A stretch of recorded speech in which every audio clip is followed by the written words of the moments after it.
नमस्कार, आप देख रहे हैं सूर्य समाचार। आप किसी तारुफ के मोहताज नहीं हैं। आपके नाम से सब परिचित हैं, आपके काम से सब परिचित हैं। परिचय बस मैं इतना जानना चाहूँगा, इस वक्त जो शख्स मेरे सामने बैठा है कौन है? देखिए, हिमाचल प्रदेश में चुनाव होके हटा है और हमें जिम्मा था हिमाचल प्रदेश में सरकार बनाने का। मेरे नेता श्री राहुल गांधी जी ने जब आज से 5 साल पहले मुझे विधायक दल का नेता बनाया था तो मुझे एक ही जिम्मेवारी दी थी कि 5 साल के बाद हमें सरकार चाहिए जी। हमने उस जिम्मेवारी का निर्वहन कर दिया है। हिमाचल प्रदेश में कांग्रेस की सरकार बनने की तरफ अग्रसर है। चंद ही दिन रह गए हैं, भारतीय जनता पार्टी का शासन समाप्त होगा और हिमाचल प्रदेश में कांग्रेस की सरकार स्थापित होगी। तो इस वक्त हम क्या समझें कि इस वक्त जो मेरे सामने शख्स बैठे हैं मुकेश अग्निहोत्री, ये होने वाले मुख्यमंत्री हैं हिमाचल प्रदेश के, ये मैं मान सकता हूँ? नहीं, देखिए, ये फैसला कांग्रेस हाईकमान को करना है। मैंने कहा कि मुझे जो जिम्मा दिया था मैंने उसका निर्वहन किया है, बाकी सब हाईकमान के विवेक पे निर्भर है कि क्या फैसला करना है क्या नहीं करना है। लेकिन हमें इस बात से संतोष है कि हमने अपना काम पूरी निष्ठा से, ईमानदारी से, पूरी तपस्या, त्याग और संघर्ष से आज हमने ऐसे हालात खड़े कर दिए कि केंद्र में भाजपा की सरकार, हिमाचल में भाजपा की सरकार, जो क्लेम करते थे डबल इंजन सरकार, उनका डबल इंजन सीज करके हमने वहाँ पे नई गाड़ी के चलने का रास्ता प्रशस्त कर लिया है। इसका जो सारा का सारा श्रेय है वो आपको दे दें, या ये जो डबल इंजन वहाँ पे चल रहा था वो अलग अलग साइड में लगा हुआ था, एक उधर को खींच रहा था, एक इधर को खींच रहा था, तो जो गाड़ी है वो थोड़ी सी परेशान होगी कि किस तरफ जाऊँ मैं? वोटर्स की बात मैं कर रहा हूँ।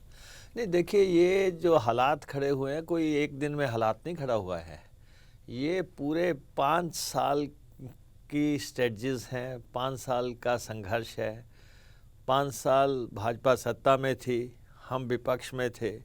विधानसभा के भीतर और बाहर की लड़ाई, जनता में विश्वसनीयता, वो सब जब चलता रहा, उसके बाद आज ऐसा समय आया है जिसमें कि लोगों ने कांग्रेस की तरफ हाथ बढ़ाया है और ये जीत कांग्रेस के राष्ट्रीय स्तर पे भी बहुत महत्वपूर्ण है।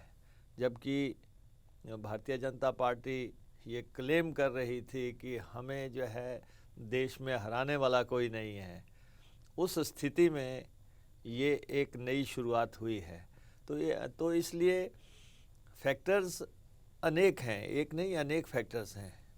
हमने सेमीफाइनल जीता था, आपको याद होगा, चंद महीनों पहले हमने वहाँ पे सेमीफाइनल जीता। वहाँ पे हमने मंडी की संसदीय सीट का चुनाव हुआ, हमने भारतीय जनता पार्टी ने से वो सीट छीनी और भाजपा का क्लेम था कि मंडी हमारी है। हमने वो तो कहा जा रहा है कि उसमें तो जो वीरभद्र सिंह का जो सिंपैथी, देखिए, हर चुनाव में फैक्टर्स कुछ भी होते हैं, लेकिन हमने चुनाव जीता। वो तो अपनी अपनी स्ट्रेटजीज हैं कि किसको लड़ाना है, कौन सा फैक्टर चलेगा, ये तो पार्टियों की रणनीतियां हैं। लेकिन हमने मंडी की सीट जीती, जबकि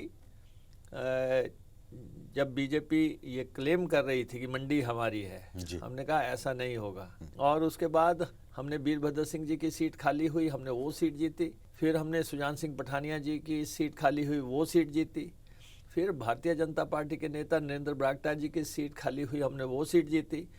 चारों सीटें हमने जीती और सत्ता का सेमीफाइनल जीतने के बाद आज हम सत्ता का फाइनल में भिड़ंत थी, जिसमें भारतीय जनता पार्टी ने पूरी ताकत लगा दी। प्रधानमंत्री से लेके केंद्रीय मंत्रियों की लंबी फौज, पूरे राज्यों के एमएलए और उसके बाद धनबल, जो भी शक्ति इनके पास थी, इन्होंने लगा ली। वो उनका प्लस पॉइंट था, आप उसको माइनस पॉइंट क्यों गिना रहे हैं? उनके जो नेतागण हैं, चाहे वो प्रधानमंत्री हों, अमित शाह हों या दूसरे राज्यों के मुख्यमंत्री हों, वो चुनाव है वहाँ पे जा रहे हैं। कांग्रेस में हमने देखा कि जो आपके बड़े नेता हैं, आदरणीय राहुल गांधी जी, आदरणीय सोनिया गांधी जी, इन्होंने हिमाचल चुनाव से दूरी बना के रखी। प्रियंका गांधी जी कुछ नजर आई, तो ये तो आपका वीक पॉइंट है, इसको प्लस पॉइंट आप कैसे बता सकते ऐसा हो? नहीं है। प्रियंका गांधी जी की भूमिका हिमाचल के चुनाव में निर्णायक रही है। उन्होंने समय दिया, हम उनके आभारी हैं, और उन्होंने हिमाचल के मुद्दों को जनता के समक्ष रखा और जनता में एक्सेप्टेंस हुई उन मुद्दों की।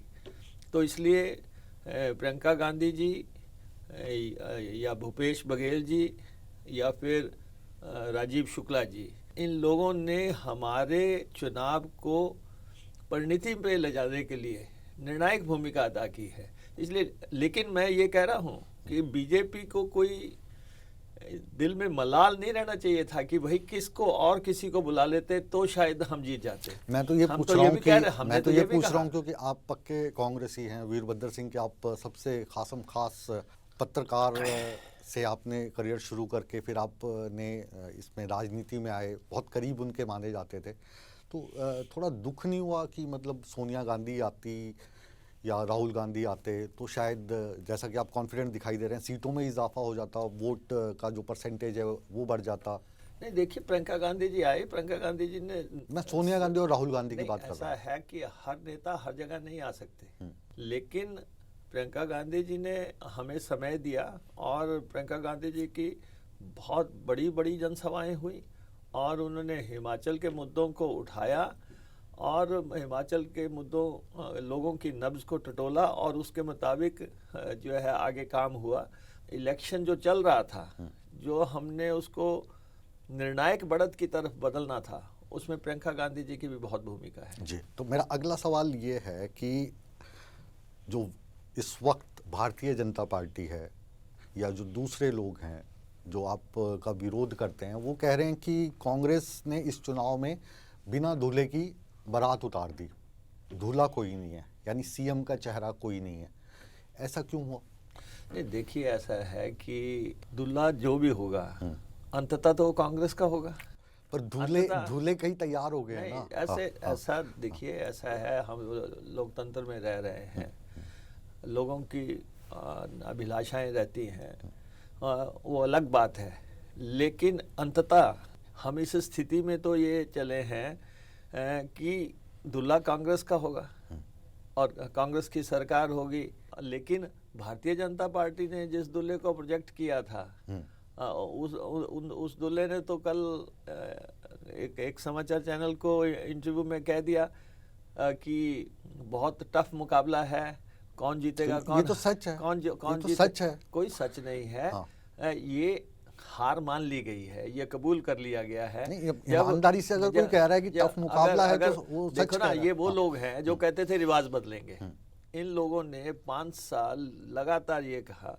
नहीं तो वो क्या कहते, वो ये थोड़ी ना कहते कि हिमाचल का चुनाव तो हम लड़ रहे हैं लेकिन हम हारेंगे क्योंकि यहाँ पे रिवाज है। ऐसा है ना, दावा किया गया था, दावा किया कि रिवाज बदलेंगे तो बदल के बताते। हमने कहा आप लोगों में आप पूरे कॉन्फिडेंट लग रहे हो मेरे को कि चली गई सरकार। एक जाएगी सरकार, तो यहाँ पे और 20-25 दिन का, ये तो चुनाव आयोग चलो एक तो दूल्हा हम आपको मान के चल रहे हैं और जो सर्वश्रेष्ठ वर होना चाहिए उसके तौर पे आपको देखते हैं, हिमाचल की जनता देखती है, क्योंकि आपने सीएलपी के लीडर के तौर पे विपक्ष की जो भूमिका रही वो आपके नेतृत्व में काफ़ी उसने नाम कमाया।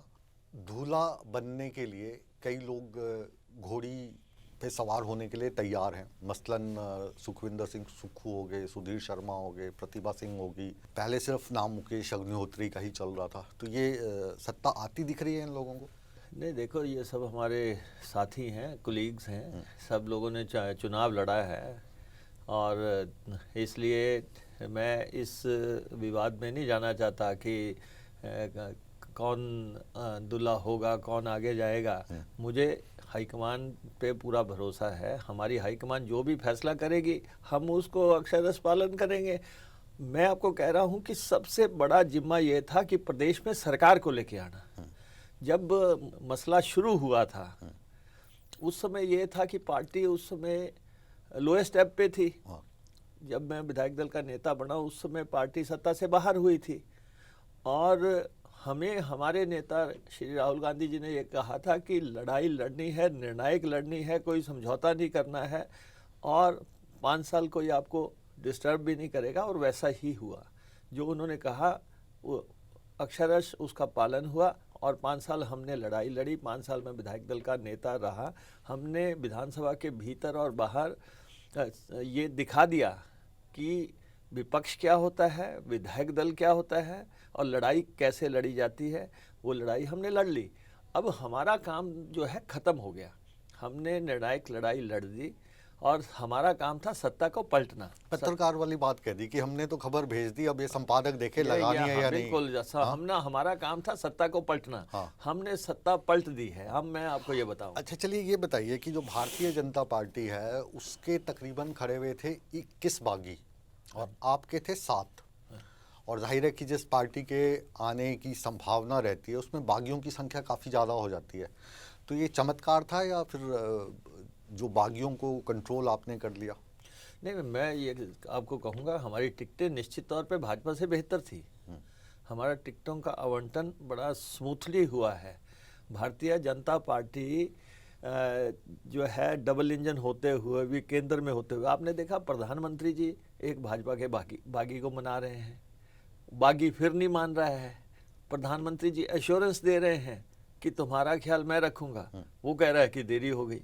आप देखें कि किस स्तर तक भाजपा, जो अपने को अनुशासित पार्टी कहती है, उम्मीद है ना कि इंडिपेंडेंटली जीत जाऊंगा तो जगह मिल जाएगी। पर आप देखें कि देश के प्रधानमंत्री एक इंडिपेंडेंट को मना रहे हैं और वो मान नहीं रहा है। तो आपके जो राहुल गांधी हैं वो भी तो मनाते हैं ना, राजस्थान में अभी वो भी मना रहे थे। नहीं, मनाना, वो अशोक गहलोत को मना रहे थे कि आप प्रधान बन जाइए। तो अशोक गहलोत नहीं बने, सोनिया गांधी ने मनाया तो नहीं बने। तो ये तो आपकी दोनों पार्टियों में सेम चल रही है चीज। ये तो एक साधारण से एक एमएलए की सीट की बात है। बड़े बड़े मसला प्रदेश का मुख्यमंत्री कौन होगा, क्या होगा, वो अलग बातें होती हैं, बड़ी बातें होती हैं। लेकिन आप देख सकते हैं कि भाजपा ने कांग्रेस को तोड़ने की कोशिश की।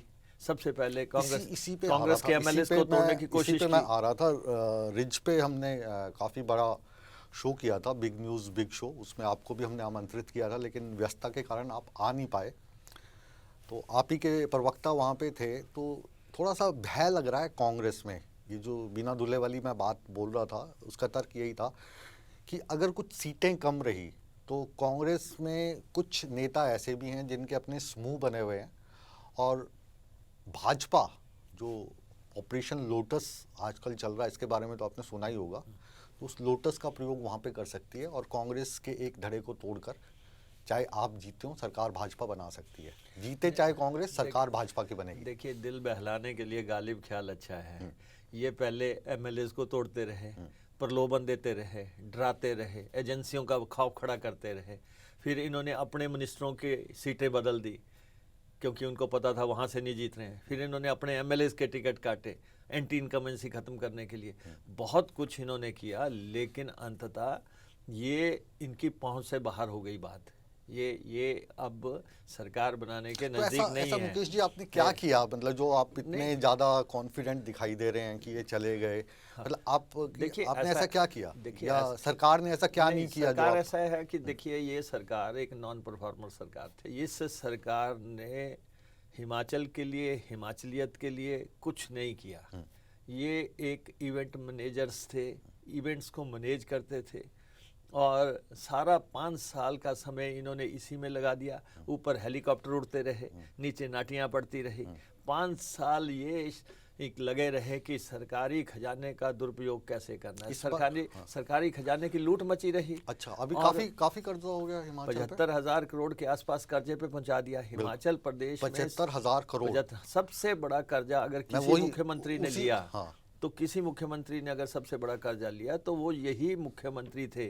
चुनाव के दौरान ओवरड्राफ्ट चल रहा था। अच्छा, और उसको दूर करने के लिए चुनाव के बाद 2,000 करोड़ रुपए का और कर्जा ले लिया। आप अंदाजा लगा सकते हैं कि किस ढंग से फिजूल खर्ची हावी थी। मतलब अगर आपकी सरकार बनती है आप मुख्यमंत्री बनते हैं, तो ये वाला जो कर्जा है इससे कैसे निजात पाएंगे?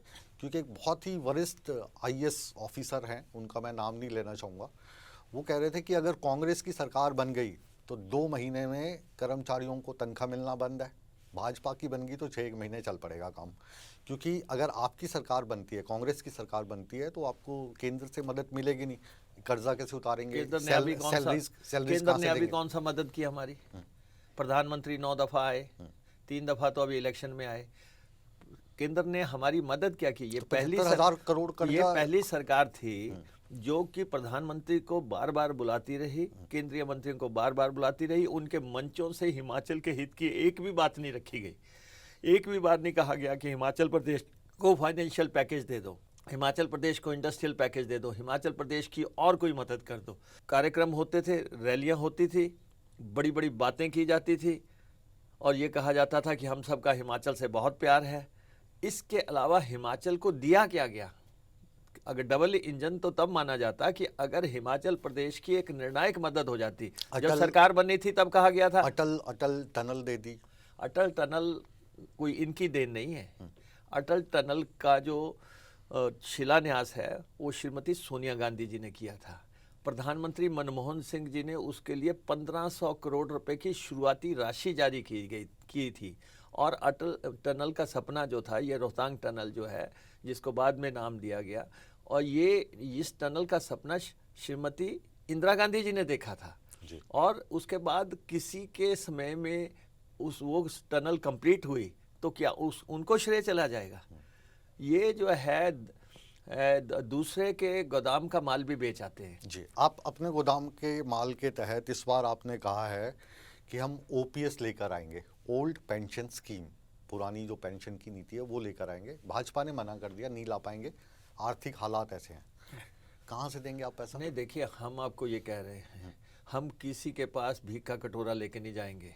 हम केंद्र के पास ओपीएस के लिए नहीं जाएंगे, हालांकि हमारा पैसा है केंद्र के पास। आप मुख्यमंत्री बन गए और ये सुना मोदी जी ने, नाराज हो जाएंगे आपको पैसे नहीं देंगे? कोई नाराज हो, कोई खुश हो, लेकिन ये हमारा इलेक्शन मैनिफेस्टो का सबसे बड़ा वायदा है। जो वायदा हमने किया है, कांग्रेस की सरकार आएगी, हमने कहा है कि पहली ही कैबिनेट में और 10 दिन के अंदर जो भी पहले हुआ उसमें हम जो है ये ओपीएस लागू करेंगे। तो जो हमने ऐलान किया है, पब्लिक में जाके कहा है, वो हमें लागू करना है। रिकॉर्ड पे रखने के लिए मैं ये भी पूछ रहा हूँ कि आप बिजली भी 300 यूनिट फ्री करने वाले हैं। आप की सरकार अगर आती है तो आप 1500 रुपये भी हर एक महिला को देंगे। बिल्कुल। तो ये जो वायदे हैं, ये वायदे लगता है जैसे केजरीवाल को कॉपी करना शुरू कर दिया है कांग्रेस ने भी और भाजपा ने भी। नहीं, ये केजरीवाल का कोई मॉडल नहीं है। ये फ्री का मॉडल तो केजरीवाल का ही है। भाजपा भी बार बार बोलते हैं कि फ्री का मॉडल केजरीवाल का, फिर बैनर्स लगा देते हैं। कांग्रेस का भी सेम है। ये ऐसा नहीं है। हिमाचल प्रदेश में हमारा इलेक्शन मैनिफेस्टो है जिसमें हमने कहा हम ओपीएस देंगे। ओपीएस, सबसे पहले ओपीएस के इशू पर अगर आए तो देश के दिवंगत प्रधानमंत्री श्री अटल बिहारी वाजपेयी जी ने ओपीएस बंद की। तो इससे पहले आपकी सरकार थी, तब तो आप बात नहीं करते थे। नहीं, आप सुनिए, 2003 में ये बंद कर दी गई और राज्यों को भी विवश कर दिया गया कि आप ओपीएस नहीं देंगे, आप पेंशन नहीं देंगे कर्मचारियों को, और अगर देंगे तो आपको जो है फाइनेंशियल दिक्कतों का सामना करना पड़ेगा। तो सारी सरकारें प्रेशर में आ गई। ओवर द ईयर्स कर्मचारियों ने भी 8-10 साल कुछ नहीं कहा और वो खामोश रहे। लेकिन जैसे जैसे इसका इम्पैक्ट उनकी लाइफ पे होना शुरू हुआ, जब बुढ़ापे का सहारा छिन गया, जब वो घर जा रहे थे और उनकी जेब में पैसा नहीं था, तो ये मांग उठनी शुरू हो गई। और ये इतनी ज़्यादा तीव्र तरीके से उठी कि अब फैसला लेने का समय आ गया था कि आपको ओपीएस देनी है या नहीं। मुख्यमंत्री ने साफ इनकार कर दिया कि ओपीएस संभव ही नहीं है, ये असंभव है। जयराम जी ने कहा ये असंभव है, हमने कहा ये संभव है। कैसे है संभव? उन्होंने कहा, मतलब आंकड़ों पे चलते हैं। मैं आपको बताऊं, उन्होंने कहा कि केंद्र की सरकार के बगैर ये दिया नहीं जा सकता। हमने कहा कि दिया जा सकता है। हमारा 60,000 करोड़ का जो है बजट है, आखिर उस बजट को जिस ढंग से फजूल खर्ची में चलाया गया, जिस ढंग से हेलीकॉप्टर खरीदे गए, लीज पे लिए गए, जिस ढंग से गाड़ियां खरीदी गई, और जिस ढंग से फजूल खर्ची की गई, इवेंट्स मैनेज किए गए, हज़ारों हज़ारों करोड़ रुपया खर्च हो गया। आज की अखबार में पढ़ रहा था, अभी तक इनकी प्रधानमंत्री जी की रैलियों के 14 करोड़ रुपए HRTC को बकाया है, जो भीड़ लाने के लिए लगा दिए। 100 के आसपास मुख्यमंत्री ने रैलियां की कि 125 रैलियां की, उन सब में खर्चा सरकारी, पार्टी के प्रोग्राम, उनको अमृत महोत्सव का नाम दे दिया और करोड़ों अरबों रुपए फूंक डाले। ये फजूल सभी खर्ची सभी का- सरकारें नहीं सभी करती। सरकारें मुकेश नहीं जी, होती। मुकेश जी, इस देखिए वक्त आप भी इस वक्त मेरे देखिए- सामने ना, हाँ। मतलब आप एक जो आदर्श पत्रकार होते हैं उस तरीके से मैं आपको पढ़ता आया हूँ, और मुकेश अग्निहोत्री जो लिखते हैं बोलते हैं उसमें लॉजिक है। ये काम तो सभी सरकारें करती है। किसी ने- आपकी आएगी, आपकी भी किसी वही ने करेगी। किसी ने केजरीवाल भी ऐसे ही किसी ने- बोलते थे, किसी वो भी ने- सारे सुख सुविधाएं देखिए, उठा रहे हैं। मैं मान सकता हूँ कि किसी ने मंच लगा लिया, किसी ने माइक सर्विस लगा ली, किसी ने फूल लगा लिए, लेकिन किसी ने ये आज दिन तक नहीं किया कि रैलियों की भीड़ ढोने के लिए सरकार काम करेगी, अफसर काम करेंगे, पंचायत सेक्रेटरी जो है बसें भरेंगे, ग्राम सेवक जो है उनको बसों से उतारेंगे, और पटवारी जो है उनके लिए खाना लेके आएगा, तहसीलदार जो है उनको पानी सर्व करेगा। क्या पता ये कार्य- पहली दफा कार्य- कार्यकर्ता होंगे ना उनके। अरबों रुपया खर्च दिया। ऐसा कभी भाजपा होता के है? कार्यकर्ता बन गए होंगे। अरबों रुपया खर्च दिया। अब आप कहेंगे कि एक ही बात होगी, या तो आप अपने शहनशाही अंदाज में रहो कि ये सब काम करो, या फिर आप जो जनता के मुद्दे हैं उनको हल करो।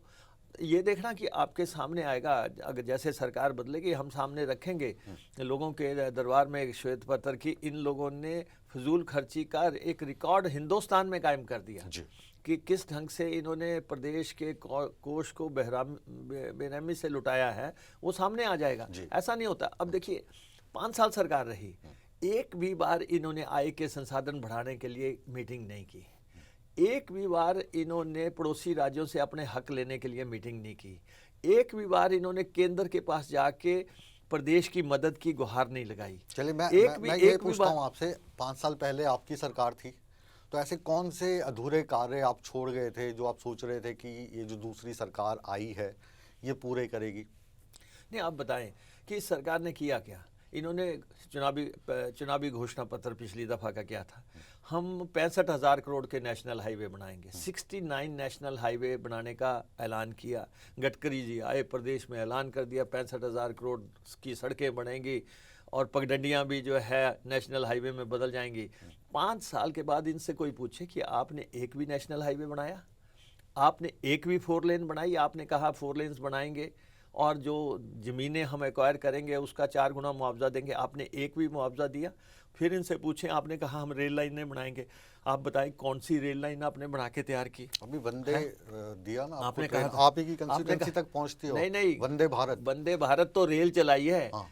पटरी पहले से बिछी हुई है, उस पे कोई भी रेल चला दो। लेकिन जो पटरी बनानी थी, थोड़ा सा तो आपको श्रेय देना चाहिए आप ना। बताएं, अब जैसे ऊना आप जाएंगे अपनी कंस्टिट्यूएंसी में बैठ के, अरे भाई चुनाव 4-4.5 घंटे में पहुंच जाएंगे। 14 को कोड लग रहा है, 13 को आप रेल चला दो या जहाज चला दो, या जो तो है चल रही है ना। कोई ड्रग पार्क खोल दो, या कोई शिलान्यास कर दो, या उद्घाटन कर दो। प्रधानमंत्री के लेवल पे ये बातें करवाई इन्होंने कि 14 को कोड लग रहा है, 24 घंटे पहले जो है आके घोषणाएं कराई जा रही हैं। अरे भाई कोई भी काम करना है 5 साल के अंदर करना पड़ता है। 5 साल तो आपको याद नहीं आया कि हमीरपुर से कि ऊना से हमीरपुर रेल लाइन बनानी है, 1 इंच रेल लाइन नहीं बनी, एक पहली ईंट नहीं लगी। 1 इंच रेल लाइन की बात मुकेश जी मैं भी लगातार करता हूँ कि ये जो रेल लाइन वाला जो कार्य है ये अंग्रेज कर गए। हमारे यहाँ पर 1947 से लेकर अभी 2022 चल रहा है, मुझे भी 1 इंच बड़ी हुई रेल लाइन कहीं नहीं दिखती, और इसमें ज़्यादातर जो सरकार रही है वो कांग्रेस पार्टी की रही है। देखिए एक बात है कि हिमाचल की ठीक है सांसद कम है, हिमाचल की राजनीतिक ताकत कम है, लेकिन ये तो क्लेम कर रहे थे कि हमारी डबल इंजन की सरकार है। ये तो क्लेम कर रहे थे, प्रधानमंत्री जी का विशेष लगाव है हिमाचल के साथ। प्रधानमंत्री जी हिमाचल में रहे हैं और केंद्रीय मंत्री अनुराग ठाकुर जी बैठे हैं, और मुख्यमंत्री लगातार इस बात को भुनाते आए हैं कि जी मेरे केंद्र से बहुत अच्छे संबंध हैं। अगर आपके इतने ही अच्छे संबंध होते तो आप 1 इंच तो रेल लाइन बढ़वा लेते। आपने कहा था हम हवाई पट्टियां बनाएंगे, शिमला को एक्सपेंड करेंगे, गग्गल को एक्सपेंड करेंगे, भुंतर को एक्सपेंड करेंगे। फिर इन्होंने कहा था कि मंडी में नई हवाई पट्टी बनेगी, ये मेरा ड्रीम है। आपने जो है अपने ड्रीम को भी जो है हकीकत में नहीं बदला, एक भी पहला पत्थर नहीं लगा। जबकि हर बजट में उसके लिए प्रावधान, हर बार उसकी बात होती थी कि मुख्यमंत्री जी मंडी में हवाई पट्टी बनाएंगे। जो व्यक्ति अपने घर में हवाई पट्टी नहीं बना सका, उसने हमारा क्या करना था, प्रदेश का क्या होना था। तो इसलिए अब हम इस ज़्यादा विवाद में नहीं पड़ना चाहते। जो इनके वायदे थे इन्होंने पूरे नहीं किए, अपना घोषणा पत्र इन्होंने डस्टबिन में फेंक दिया। जो भी इनका दृष्टि पत्र था, शासन में आते ही ये दृष्टिहीन हो गए और इनके प्राथमिकताएं अलग हो गई। लेकिन अब पूरे 5 साल जो है महंगाई चरम पे रही। अब आप बताओ, पूरी दुनिया में रही। नहीं ऐसा है कि कोविड रहा। आपका बहुत हुई महंगाई की बार, अब की बार भाजपा सरकार, आपने नारा दिया था और कोविड आ गया ना। नहीं तो नहीं, उसके बाद अगर 30 रुपए किलो आटा बिकेगा, 250 रुपए की सरसों की बोतल बिकेगी, अगर 1200 रुपए का गैस का सिलेंडर बिकेगा, 1200 रुपए गैस का सिलेंडर बिकेगा, 500 रुपए की सीमेंट की बोरी बिकेगी, 9000 रुपए का सरिया बिकेगा। आपने दूध पे टैक्स लगा दिया, दही पे टैक्स लगा दिया, पनीर पे टैक्स लगा दिया, लस्सी पे टैक्स लगा दिया। देश की अर्थव्यवस्था को भी देखना है ना। आप देखें ना ब्रिटेन में क्या हो गया। अरे भाई, अगर अपनी जनता को थोड़ा हम उन मुद्दों पे तो जा ही नहीं रहे हैं। जो ये कहा था 15-15 लाख रुपए आएंगे, काला धन आएंगे, हम उसमें तो जा ही नहीं रहे। अर्थव्यवस्था की बात तो तब होती है। लेकिन 15 लाख से मेरे को अभी याद आया, आपने कहा हर एक महिला को 1500 रुपए देंगे। तकरीबन कितनी महिलाएं अपने नहीं, हमारी आधी आबादी महिलाओं की है। तो कितनी होगी? और उसमें जो है 60 साल से ऊपर जो है पेंशन लग चुकी है। उनको 60 साल से ऊपर तो पेंशन लग चुकी है, उनको नहीं देंगे। वो तो वैसे ही कवर्ड है। हाँ। अब ये है 60 साल से नीचे की, 18 साल से 60 साल का जो क्राइटेरिया है, उसमें जो लोग फिट इन होने अप्रोक्सीमेटली अपना बजट बन रहा है, जितना भी होगा, ये हमारी कमिटमेंट है, पार्टी की कमिटमेंट है। पार्टी ने हाईएस्ट लेवल पे इसकी कैलकुलेशंस करके हाईकमान से डिस्कशंस करने के बाद जो है ये सारा घोषणा पत्र तैयार किया है। उस घोषणा पत्र, ये हमारा घोषणा पत्र है, जैसे सरकार बनेगी हम इसको इम्प्लीमेंट करेंगे। अच्छा, मेरे को एक सवाल और जहन में आ रहा है। भाजपा पे ये हमेशा आरोप लगता है कि भाजपा जो है वो धर्म की राजनीति करती है, मंदिर की राजनीति करती है। हैरानी तो मुझे उस वक्त हुई जब मुकेश अग्निहोत्री भी बोल रहे हैं कि मैं भी राम मंदिर बनवाऊंगा, आलीशान राम मंदिर बनेगा ऊना में। तो आप कब से ये वाली राजनीति करने लगे? नहीं, देखिए, हमारी देवभूमि है, देवभूमि है। हमारे यहाँ पे लोगों की आस्थाएं हैं और आस्थाओं के मुताबिक हमारे पास चिंतपूर्णी मंदिर है, हमारे पास ज्वालामुखी मंदिर है, हमारे पास नैना देवी मंदिर है, हमारे पास कांगड़ा माता है, हमारे पास जो है चामुंडा माता है, हमारे पास बाबा बालकनाथ है, और दूसरी तरफ चले जाओ भीमा काली है, इधर भरमौर में चले जाओ शिव 84 शिवों का, हर तरफ आप चले जाओ। तो उसमें आपके दिमाग में ख्याल आया कैसे राम मंदिर बनवाने का? अब ऐसा है राम के नाम पे ज्यादा वोट पड़ती है, माता के नाम पे मांग लेते हैं। ऐसा नहीं है कि ऐसा नहीं है। अगर ये लोग कहते हैं, अगर ये लोग इनको जब अगर इन्हीं लोगों के पद चिन्हों पे चलेंगे तो आप में और भाजपा में फर्क क्या रहेगा? फर्क कुछ नहीं है। आस्थाएं हमारी भी वही हैं, लेकिन ये साबित करते हैं कि भगवान पे कब्जा इनका है। ये साबित करते हैं। अगर हम अपनी सभा में बोलते हैं भारत माता की जय, तो भाजपा वालों को परेशानी हो जाती है। ये सोचते हैं भारत माता की जय कांग्रेसी कैसे बोलते। अगर हम कहते हैं श्री राम जी की, श्री कृष्ण जी की, भोलेनाथ की जय करें, तो इनको लगता है कि जैसे इनका एकाधिकार छिन गया। ये वाला तो माहौल, आप बताएं मुझे, आप बताएं, आप मंदिर नहीं जाते? बिल्कुल जाते हैं। तो उसी ढंग से हम भी जाते हैं, हमारी भी आस्थाएं हैं। अगर हमारे वहां पे आप बताओ कि अगर मेरा सवाल, मैं आपको एक बात पूछना चाहता हूं। आप जैसे जो राजनेता हैं उनको इंटरव्यू करने का चांस बहुत कम मिलता है, क्योंकि आप पत्रकार हैं, इंटेलेक्चुअल हैं। मेरा ईमानदार सवाल आपसे ये है कि अगर जो बातें भाजपा करती है और उसी भाजपा का आप विरोध कर रहे हैं और उन्हीं के फॉर्मूले को आप फिर चुनाव में, राजनीति में आजमाने लगे, तो आपकी क्रेडिबिलिटी खराब नहीं होती है? नहीं, ऐसा कुछ नहीं है। हम आस्था के लोग हैं, हम आस्था के लोग हैं। हमारी कांग्रेस ने तो कभी मंदिर के नाम पे वोट नहीं मांगा। मंदिर के नाम पे नहीं, पता नहीं कितने मंदिर हमने अपनी कॉन्स्टिट्यूएंसियों में बनवाए हैं, चाहे वो बनवाए होंगे, लेकिन आपने कभी वोट के लिए नहीं मांगा। देखिए, गुरु रविदास महाराज के मंदिर लोग कहते हैं हमें बना के दो, बने हैं। श्री चरणों के मंदिर हम लोगों ने कहा हमें बना के दो, हमने कहा बनाए हैं। लोगों ने कहा कृष्ण के मंदिर नहीं, वो हो रहे हैं, गुप्त दान होता है ना। अगर लोग मंदिर में जाते हैं, गुप्त दान होता है। लेकिन अगर ये कहते हैं, ये वाला पहले गुप्त दान के तौर पे होता रहा, अब उस दान का पोस्टर बनाने की बात हो रही है। नहीं, देखिए, अगर हमारे वहां पे धरती जो है ईश्वर की धरती है, देवभूमि है, अगर लोग चाहते हैं कि यहाँ पे हम नदी के किनारे घाट बना के दें तो क्यों नहीं बना के देंगे। लोग कहते हैं शमशान घाट बना के दें तो क्यों नहीं बना के देंगे। मुकेश जी, लोग मैं जो उससे- मांग मैं करेंगे उससे- उस मांग को, उससे लेकिन बिल्कुल सहमत हूं। लेकिन विकास, कल्याण और गरीब की मुकेश सेवा हमारा अग्निहोत्री- एजेंडा है। मुकेश अग्निहोत्री ने पहले भी ये चीज़ें बनवाई होंगी, कांग्रेस ने भी बनवाई होंगी, इसका हम पूरा सम्मान करते हैं। लेकिन ये जो धार्मिक चीज़ें हैं, चाहे मंदिर हैं या घाट की बात है या गुरु रविदास की बात आप कर रहे हैं, वो वाली चीज़ें कांग्रेस पार्टी ने या आपने कभी मीडिया में आके गिनवाई नहीं, इस बार आपको गिनवानी पड़ी हो। नहीं, मैं आपको ये बताऊं कि अब अगर एक वैष्णो देवी अंतर्राष्ट्रीय स्तर पे विख्यात हो सकती है एक श्रद्धा के स्थान पे, तो हमारे तो चप्पे चप्पे पे है। हमारी चिंतपूर्णी, हमारी ज्वालामुखी, हमारी श्री नैना देवी, अगर हम इन मंदिरों को जो है आगे विकास करते हैं इन मंदिरों का और श्रद्धालुओं के लिए सुविधाएं खड़ी करते हैं, तो हमें क्यों रोका जाएगा। क्योंकि आखिर अगर सब लोग अप्रिशिएट करते हैं कि वैष्णो देवी बहुत अच्छा बन गया, अगर हम यहाँ पे करेंगे तो मैंने तो ये कहा है इससे आगे बढ़ के हिमाचल प्रदेश में मंदिरों का मंत्रालय बनाएंगे, मंदिरों का मंत्रालय बनाएंगे, क्योंकि हमारे जितने मंदिर हैं और सरकार के अधीन मंदिर हैं, उन मंदिरों का रख रखाव, उनमें अरबों रुपए जमा है, उनमें जो है सैकड़ों टन जो है सोना पड़ा हुआ है, तो हमें इनका किस ढंग से सार्थक तरीके से इस्तेमाल करना है। ये वाले तो मंदिर पहले से ही सरकार ने अधिग्रहण कर लिए हैं, अधिग्रहण किया है, हाँ, लेकिन इसको डीसी चलाते हैं, डीसी का संचालन करना और मंदिरों का रख रखाव में श्रद्धालुओं के हिसाब से सुविधाएं कायम करना और उसको अंतर्राष्ट्रीय स्तर पे लाना।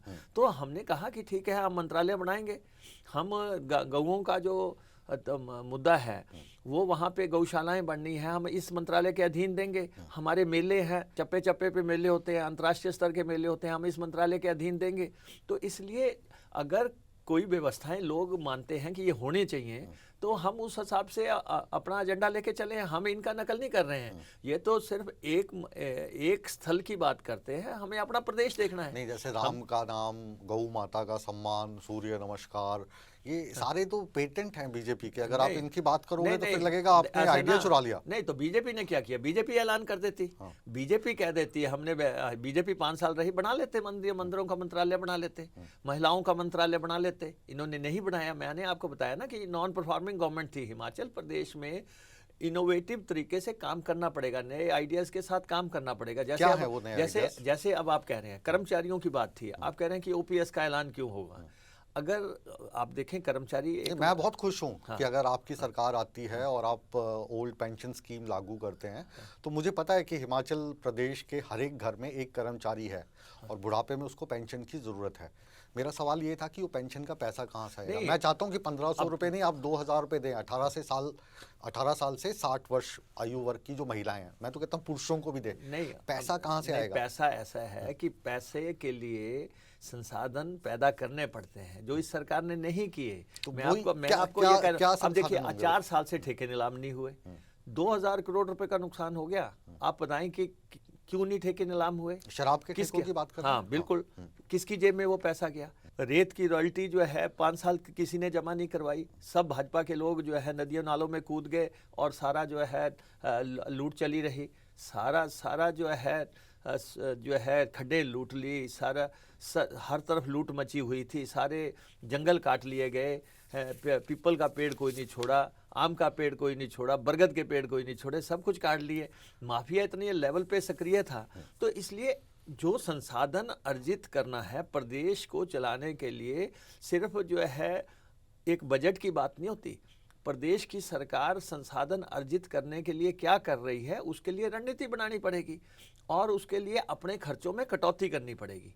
अपने खर्चे कम होंगे तब जाके जो है आगे मामला चलेगा। अब आप जैसे ऑफिसर्स को कहते हैं, ये ऑफिसर्स आप कह रहे हैं कि सरकार नहीं चलेगी, 2 महीने चलेगी और जो है ट्रेजरी बंद होगी। आपके सामने यही ऑफिसर होंगे, यही ट्रेजरी होगी, ये ट्रेजरी दौड़ेगी और सबको उनका ड्यूज मिलेगा। जो हमने घोषणा की है वो सारे मसले इम्प्लीमेंट किए जाएंगे। इसलिए जो है अभी अपने आका को खुश करने के लिए कह रहे होंगे कि जो है भाजपा की सरकार आ जाए। भाई भाजपा ने दिया क्या? भाजपा ने प्रदेश को कोई स्पेशल पैकेज दे दिया? कोई ऐसा पैसा दे दिया? एक और ईमानदार सवाल मैं पूछना चाहता हूँ। हम कह रहे हैं कि इस बार जो चुनाव हुए हैं 68 सीटें हैं कुल मिलाकर, उसमें से अपनी कांग्रेस की कितनी सीटें देखते हो आप? देखिए मैं आपको बताऊं, ये जो है 2/3 बहुमत की सरकार बनने जा रही है। 2/3 मतलब 34-35 सीट्स आ जाएंगी आपके? 34-35 सीट तो 50% होती है। जो है सामान्य बहुमत की बात होती है 35 सीटों पे आके। ये 2/3 बहुमत की सरकार होगी। और इसको जैसे जयराम ने कहा, अगर सरकार बन भी जाएगी, इसका मतलब उनके मन में बात तो है कि सरकार बन सकती है, तो तोड़ दी जाएगी। तो देखिए ऑपरेशन लोटस है, देखिए प्रदेश का इससे डर लगता है। प्रदेश का मुख्यमंत्री सोच क्या रहा है कि सरकार इनकी बन जाएगी और वो जो है पॉपुलर मैंडेट को डिफीट करने के लिए तोड़ दी जाएगी। ऐसा होने नहीं वाला है। इसीलिए प्रदेश की जनता भी बहुत समझदार है, वो इतना मैंडेट दे रही है। होने की आशंका, मैं संभावना नहीं शब्द का इस्तेमाल कर रहा हूँ, आशंका इस्तेमाल कर रहा हूँ। प्रदेश के लोग उसके लिए आशंका जो व्यक्त की जा रही है ना मुकेश जी, वो ये की जा रही है कि जैसे अभी ये जो बीजेपी का चुनाव हुआ, मैं तो एकदम साफ और स्पष्ट वही से बोलता हूँ, इसमें नेताओं की धड़े बने, वहाँ पे भाजपा के बड़े बड़े नेताओं के धड़े बने, आप भी जानते हैं हम भी जानते हैं। वैसे कांग्रेस में भी धड़े बने हुए हैं। वो एक धड़ा अगर टूट जाता है, वो किसका होगा नहीं कहते कोई तो धड़ा कांग्रेस का कोई धड़ा नहीं टूटने वाला है। कांग्रेस पूरी तरह अनुशासन में थी। क्या टूटना होता तो चुनाव से पहले इन्होंने पूरा दम लगा लिया। कितना दम लगाया कि अब हमारे पास टेलीफोन मौजूद हैं जो मुख्यमंत्री ने एमएलएस को किए हैं, जो इनके नेताओं ने एमएलएस को किया है, हमें ज्वाइन कर लो, हम प्रलोभन भी दे रहे हैं आपको मंत्री बना देंगे, नेताओं को, हमारे नेताओं को। जब ये बातें चलने नहीं वाली हैं, ये मैं आपको ये खुशफहमी में रहने वाली बात है। एक फायदा हुआ आपको, एक तो आपके साथ चुनाव लड़ने के लिए आप नहीं आई आम आदमी पार्टी, और दूसरा जो मुझे विश्वसनीय सूत्रों द्वारा पता चला है, भाजपा की जो रणनीति रही उससे भी कांग्रेस को काफ़ी लाभ हुआ है। थोड़ा सा इस पे प्रकाश डालेंगे? देखिए ये किस ढंग से चुनाव जीतते थे। उत्तराखंड का चुनाव इन्होंने कैसे जीता? इन्होंने आम आदमी पार्टी को वहां फ्लोट कर दिया। अब ऐसा तो मत कहिए। नहीं, मैं आपको बताऊं, हाँ। आम आदमी पार्टी को भाजपा क्यों फ्लोट करेगी? सुनिए कि वो अब इनकी यहाँ भी चाहत यही थी। ये चाहते थे आम आदमी पार्टी प्रदेश में पैर पसारे, 5-5 हजार सीटों पे ले, और उसके बाद जो है फिर तो इनकी सरकार बन जाए। देखो आप ये भी कह देंगे कि दिल्ली में जो आम आदमी पार्टी की सरकार है वो मोदी ने बनवाई है या अमित शाह ने बनवाई है, या पंजाब में जो आम आदमी की सरकार है वो मोदी ने बनाई है या अमित शाह ने बनाई है। देखिए जहां इनका फायदा होता है, तो पंजाब में आपकी सरकार बनवा के इनको क्या फायदा हुआ? ये दिल्ली में जो लगातार इनके दिल पे बैठे हुए आप वाले, उससे क्या फायदा हो रहा है? देखिए दिल पे, यहाँ दिल्ली में क्या हो रहा है, लेकिन स्टेट्स कैप्चर करने के लिए इनका सीधा सीधा फार्मूला है कि उत्तराखंड में इनका ये प्रयोग सफल हो गया कि वहाँ पे जो है आपको आगे फैला दिया गया। उत्तराखंड में जो सरकार दोबारा से इनकी बनी ना, उसमें इससे ज्यादा जो श्रेय है वो कांग्रेस को जाता है, क्योंकि कांग्रेस में कलेश इतना था, उस कलेश के चलते। देखिए मैं आपको हिमाचल में ये बता देना चाहता हूँ, हमने सबसे पहले ये किया कि पंजाब में आम आदमी की पार्टी की सरकार है, बॉर्डर हमारा लगता है 18-20 कॉन्स्टिट्यूंसीज पंजाब के साथ लगती है। हमने सबसे टॉप प्रायोरिटी पे सबसे पहले आपकी एंट्री हिमाचल प्रदेश में रोकने के लिए कारगर नीति बनाई, और वो नीति क्या कारगर वो सफल नीति थी। पंजाब में जिस ढंग से इनकी एंट्रेंस हुई, जिस ढंग से प्रवेश हुआ, जैसे गोलियां चलने लगी, जैसे मारकाट होने लगी, जिस ढंग से गाड़ियां लूट होने लगी, जैसे खालिस्तान के नारे लगने लगे, हिमाचल देवभूमि है, हिमाचल के लोग समझ गए कि ये लोग जो हैं इनका हिमाचल प्रदेश में आना ठीक नहीं है। कैसे समझाया आपने? नहीं समझ गए सब। आपकी कंस्टिट्यूएंसी में भी हमला हुआ ठीक है, मेरी कंस्टिट्यूएंसी में तो जो है शूटर ने आके जो है कांग्रेस पार्टी के वर्कर को गोली मार दी, लेकिन मेरी कंस्टिट्यूएंसी रोका उनको। बिल्कुल वो फार्मूला जानना चाहता हूं, कैसे बैरिकेडिंग कर दी? सारे लोग, आप लोग जो मीडिया के लोग थे और सब लोग ये आशंका जाहिर कर रहे थे कि आम आदमी पार्टी जाएगी, या तो आम आदमी पार्टी सरकार बना लेगी या आम आदमी पार्टी जो है कांग्रेस को डिफीट करवा देगी। दो ही धारणाएं बताई जा रही थी कि या तो बीजेपी बन जाएगी या आम आदमी पार्टी इतनी आगे चल जाएगी पंजाब की तरह कि वो चले जाएंगे, लेकिन दोनों प्रयोग सफल नहीं हुए। मुझे तो ऐसा लगता है कि जो भारतीय जनता पार्टी की सरकार हिमाचल में थी, वहाँ पे आम आदमी पार्टी घुसने की कोशिश कर रही थी। आपके मुताबिक आपने उनको रोक लिया, आपने आपको रोक लिया, लेकिन हमारी इंफॉर्मेशन के मुताबिक आम आदमी पार्टी अपने आप ही हिमाचल को छोड़ के चलेगी, क्योंकि उनको हिमाचल से ज़्यादा उनको गुजरात में कंसंट्रेट करना था। छोड़ता कब है? जब नाउमीदी हो जाए। एक बार तो मीटिंगें शुरू कर दी थी, एक बार तो कभी मंडी आ रहे हैं, कभी धर्मशाला आ रहे हैं, कभी सोलन आ रहे हैं, कहीं कहीं आ रहे हैं, हर जगह आके जो है पल्स टटोलने की कोशिश हुई। जब पता लग गया कि नहीं यहाँ दाल नहीं गलने वाली है तो पतली गली से निकल आए। तो इसलिए आम आदमी पार्टी का रास्ता प्रशस्त नहीं हुआ। और दूसरा, जो भाजपा ये चाहती थी कि हम प्रधानमंत्री जी के नाम पे चुनाव लड़ेंगे, हम राम मंदिर के नाम से जो शुरू कर दिया था, जो राम को लाए हैं हम उनको लाएंगे, और जो है यूनिफॉर्म सिविल कोड 370 की बातें शुरू की थी। हिमाचल प्रदेश में आप बताओ कि कोई इनका ये मुद्दा चला? हिमाचल प्रदेश में सिर्फ ये एक ही बात थी कि हिमाचल प्रदेश की जयराम सरकार एक नाकाम सरकार है। उस सरकार ने हिमाचल प्रदेश से फरेब किया, धोखा किया। हिमाचल प्रदेश में महंगाई की मार जनता झेल रही थी। हिमाचल प्रदेश में बेरोजगारी चरम पे है। हिमाचल प्रदेश में नौकरियां बेची गई। सबसे बड़ा टैग इस सरकार पे ये हुआ कि पुलिस भर्ती हुई, 6-6, 8-8 लाख रुपए में कांस्टेबल की भर्ती की गई, 4-4 लाख रुपए में आपने जो है पंप ऑपरेटर भर्ती किए, चोर दरवाजे से आपने लोगों को नौकरियां दी, अपने लोगों को भरने की कोशिश की। मेरिट का फेरिस्त है, ये जो आरोपों की फेरिस्त है, ये महज आरोप हैं या इनके सबूत भी हैं आपके नहीं, पास? आपके सामने है। 225 लोग तो पुलिस भर्ती में जेल में हैं। 225 लोग जिन्होंने पर्चा खरीदा इस समय जेल में हैं। इनके समय में इन्होंने सीबीआई को इंक्वायरी दी, सीबीआई को मना कर दिया कि आप आना नहीं, और जो है अपने आप ही जो है उसको निपटाने की कोशिश कर दी। जिन लोगों ने पुलिस भर्ती में बेईमानी की, वो लोग आज सचिवालय में बैठे हुए हैं, पुलिस मुख्यालय में बैठे हुए हैं। आपको डर नहीं लगता ईडी से, सीबीआई से? नहीं, ऐसा है कि मैं कोई कारोबारी आदमी नहीं हूँ। मेरा ना कोई पेट्रोल पंप चलता है, ना कोई गैस एजेंसी चलती है, ना मेरा कोई स्कूल है, ना मेरा कोई कॉलेज है, ना मेरा कोई क्रशर है, ना मेरा कोई जेसीबी है, ना मैं कोई जो है कोई ऐसा धंधा करता हूँ। पर ऐसे कुछ नेता तो होंगे ना कांग्रेस में, नहीं, जिनका इनमें से काफी कारोबार चलता है। हर्ष महाजन जी चले गए छोड़ के आपको। कोई चले जाए, इतने बड़े नेता, लेकिन ऐसा है उनका क्या कारण जो चला गया उसे भूल जा, लेकिन जो मिल गया उसे याद रख। जो मिल गया उसको याद रख। हम अपने मिशन पे चल रहे थे।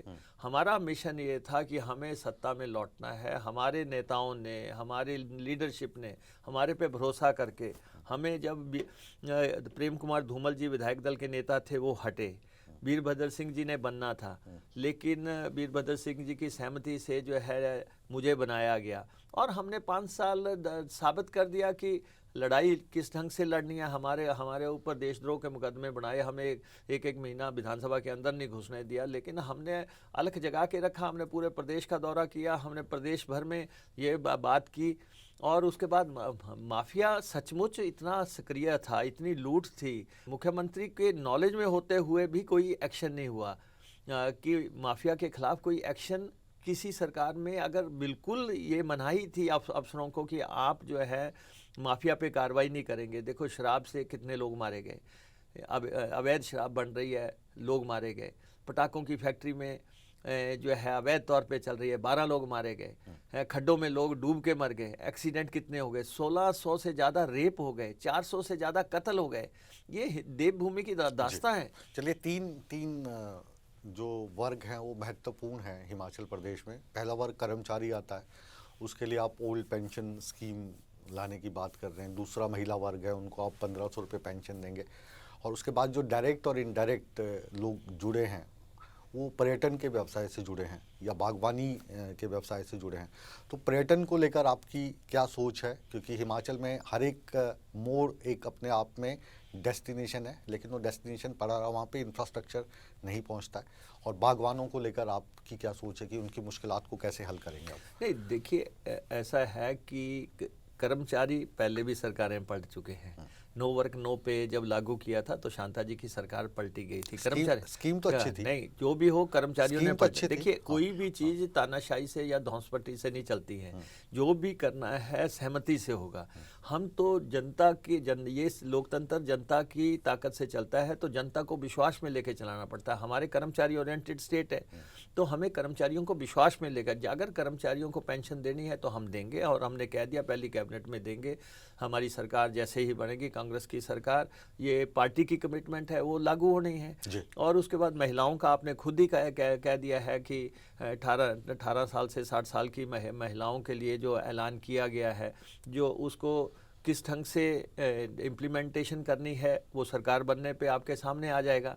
लेकिन ये सही है कि हिमाचल प्रदेश में सेब की अर्थव्यवस्था है, 5,000 करोड़ का सेब का कारोबार है।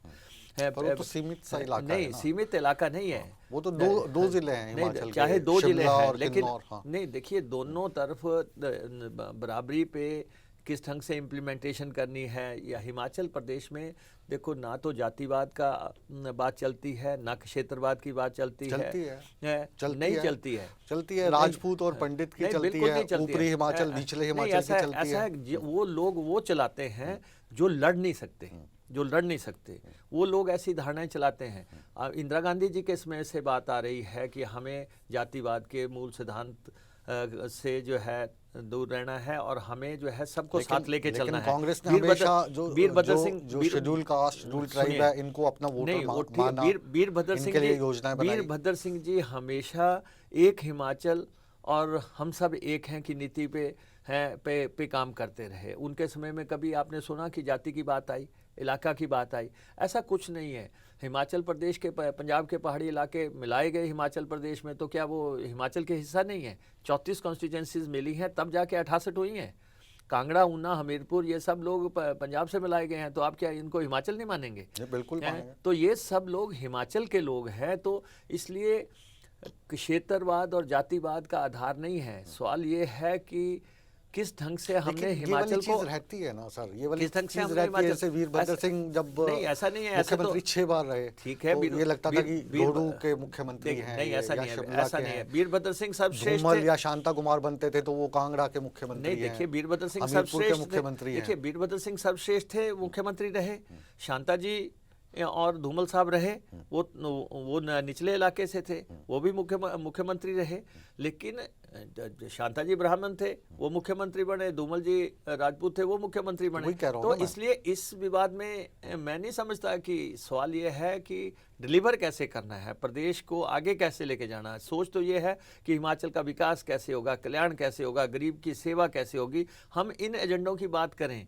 हमने टूरिज्म की बात करेंगे, मैं 5वां इलेक्शन लड़ रहा हूं। टूरिज्म की बात करेंगे। आपके राज्य के जो बेस्ट टूरिज्म प्रोफेशनल्स हैं, जो इस वक्त जो सबसे बड़ी बड़ी होटल चेन्स हैं, जो सबसे बड़े ट्रैवल एजेंट्स हैं, उनको वो हेड कर रहे हैं। कोई वहाँ पे प्रेसिडेंट है, कोई वहाँ पे वाइस प्रेसिडेंट है, कोई सेल्स हेड है इंडिया का, नेपाल का। ऐसे मैं आपको 50 नाम दे दूंगा जो हिमाचल प्रदेश यूनिवर्सिटी से पढ़ के गए हैं, जिन्होंने MTA किया है, मास्टर्स इन टूरिज्म एडमिनिस्ट्रेशन किया। हिमाचल में उनको गाइड तक की नौकरी ऑफर नहीं की गई।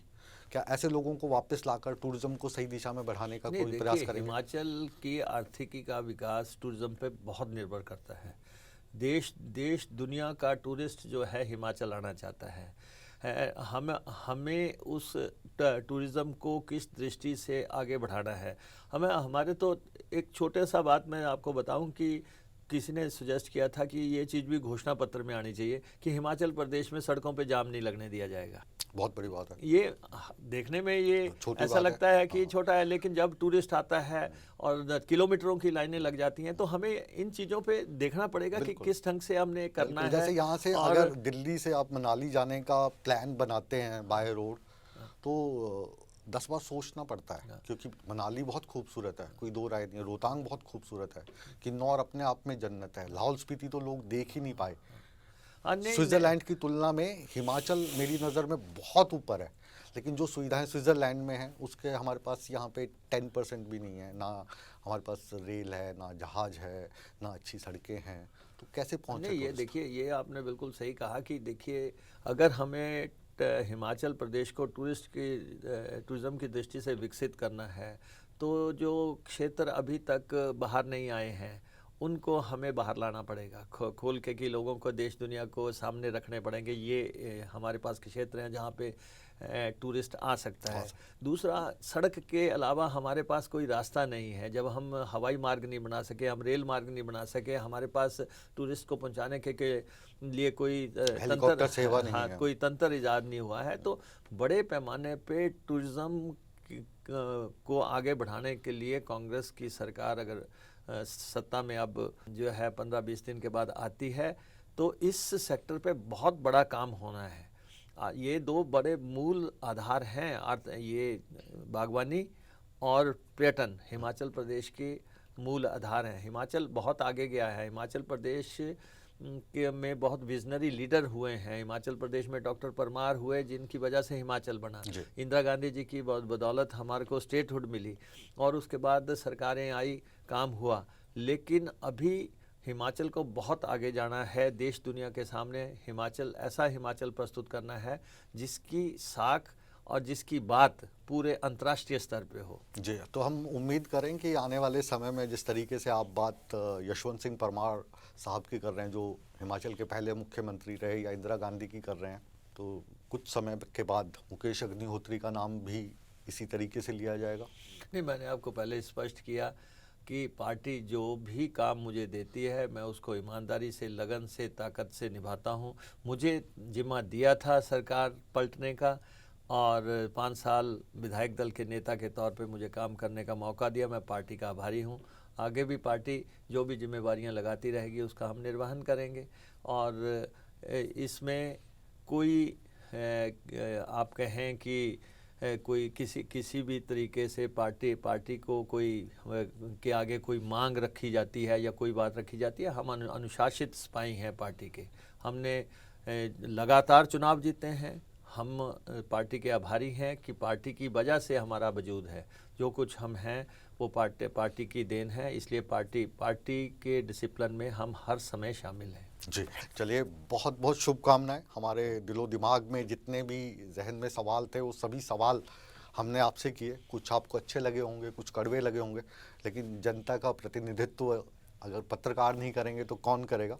हमारी शुभकामनाएं आपके साथ हैं।